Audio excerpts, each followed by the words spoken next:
ಕಡತ ನ್ಯೂಸ್. ನಾನು ನಮ್ಮ ಯಾವುದೋ ಖಾಸಗಿ ಹೋಟೆಲ್ ಹತ್ರ ಹೋಗಿದ್ದೆ.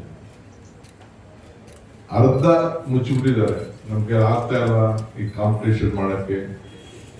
ಇಲ್ಲೆಲ್ಲ ಸೌದೆಗಳಲ್ಲಿ ನಾವು ಒಲೆ ಚೆಕ್ ಆಗ್ತಾ ಇಲ್ಲ ಅಂತೇಳಿ ಸಿಲಿಂಡರು 28 ರೂಪಾಯಿ ಒಂದು ಟೈಮಲ್ಲಿ ಏರಿಸಿದ್ರು. ಮೇ 7ನೇ ಮಾರ್ಚು 114 ರೂಪಾಯಿ, 23ನೇ ಮಾರ್ಚು 49 ರೂಪಾಯಿ, 1 ಏಪ್ರಿಲ್ 195ರಿಂದ 218 ಆಯ್ತು. 1 ಮೇಗೆ 993 ಆಯ್ತು. ಯಾರು ಕೂಡ ಕಮರ್ಷಿಯಲ್ ಇಲ್ಲಾಂದ್ರೆ ಮನೆಗಳಿಗೆ ಉಪಯೋಗಿಸುವಂಥದ್ದು ಎಲ್ಲರೂ ಕೂಡ ಇವತ್ತು ದೊಡ್ಡ ಗಾಬರಿಯಾಗಿ ಇದರಿಂದ ಎಲ್ಲರ ಬದುಕಿಗೆ ಒಂದು ದೊಡ್ಡ ಶಾಪ ಆಗುವುದು.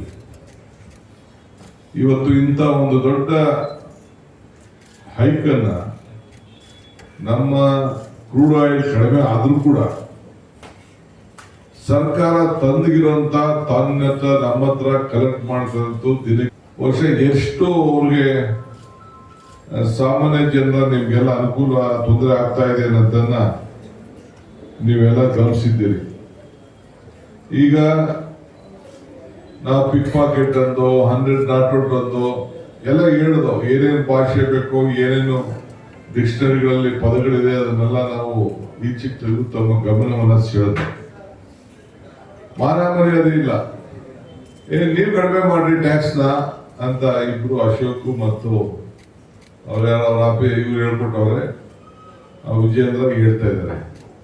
ಫಸ್ಟ್ ನೀವ್ ಕಡಿಮೆ ಮಾಡೋದ್ ಕಲೆಯ ನೀವು ಕಡಿಮೆ ಮಾಡಿಸಿ. ಫಸ್ಟ್ ಸೆಂಟ್ರಲ್ ಗೌರ್ಮೆಂಟ್ ಅಲ್ಲಿ ಏನು 1,000 ಕೋಟಿ ರೂಪಾಯಿ ಡೈಲಿ ಎಕ್ಸ್ಟ್ರಾ ತಗೋತಾ ಇದ್ದೀರಲ್ಲ ಅದನ್ನ ನೀವು ಕಡಿಮೆ ಮಾಡಿ.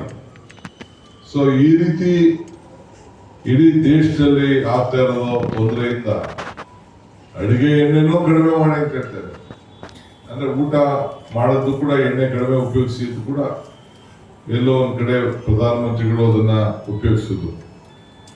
ಹಿಂಗೆ 43 ಲಕ್ಷ ಕೋಟಿಗಳನ್ನ ಬರೀ ಟ್ಯಾಕ್ಸಿಂಗ್ ಅಲ್ಲೇ ಕೂಡ ಈಗಾಗಲೇ 12 ವರ್ಷದಿಂದ ಕಲೆಕ್ಟ್ ಮಾಡಿರೋದು ತಮಗೆಲ್ಲ ಗೊತ್ತಿರುವಂತ ವಿಚಾರ. ನಮ್ಮ ಕಾಂಗ್ರೆಸ್ UPA ಸರ್ಕಾರ ಇದ್ದಾಗ ಕೇವಲ 71 ರೂಪಾಯಿ ಇದ್ದಿದ್ದು, ಮತ್ತೆ ಡೀಸೆಲ್ 56 ರೂಪಾಯಿ ಇದ್ದಿದ್ದು, ಇವತ್ತು ಡೀಸೆಲ್ 99 ರೂಪಾಯಿಗೆ ಇವತ್ತು ಮುಟ್ಟಿದೆ. ಸೊ ಪೆಟ್ರೋಲ್ ಕೂಡ ತಮ್ಗೆ ಯಾರೇ ಗೊತ್ತಿದೆ, ನೀವೆಲ್ಲ ಇದನ್ನ ಅನುಭವಿಸ್ತಾ ಇದ್ದೀರಿ.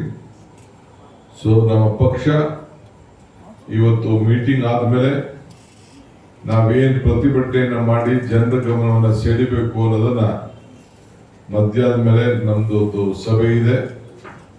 ಈ ಸಭೆಯಲ್ಲಿ ಚರ್ಚೆಯನ್ನ ಮಾಡಿ ಆ ಟೈಮ್ ಲೈನ್ ಅನ್ನ I am telling that we are going to finalize the timeline. Today we will announce after the public ಕಡತ ನ್ಯೂಸ್.